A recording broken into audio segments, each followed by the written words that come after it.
guess I do agree with it, and I want to, I guess, double down on the idea of going with sort of a much more standards approach rather than a rules approach.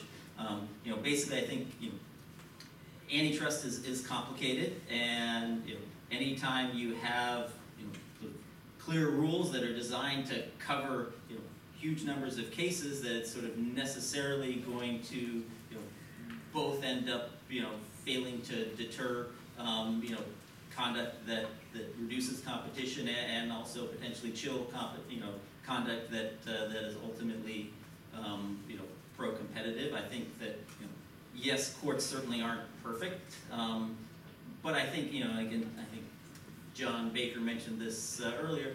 A large part of the role of courts is to deter or antitrust is to deter anti-competitive conduct, right? And so to the extent that even if courts aren't perfect, if they're reasonably accurate and parties know ultimately whether their conduct is pro or anti-competitive, right? Then the cost of anticipating the court investigating it in a sort of standards-like way will be greater for anti-competitive conduct than it will be for pro-competitive conduct, right? And so, in principle, at least, we could design damage rules such that it would, for the most part, incentivize firms to take pro-competitive conduct and not to undertake anti-competitive conduct.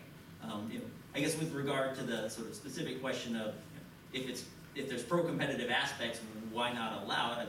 I think there's lots of actions that have both pro-competitive and anti-competitive effects, right? I mean, you can imagine exclusive dealing that does in fact encourage some investments, but also deters rivals, and it may be that the encouragement of investment is either A, not that it's there, but it's maybe not that significant relative to the exclusionary effects, or B, it could be that there's sort of other mechanisms for encouraging investment that maybe aren't quite as effective. Maybe we'd have to have a contract and it would require more monitoring costs and whatnot, so it would be a little bit less efficient than exclusive dealing, but it wouldn't have the same sort of exclusionary effects.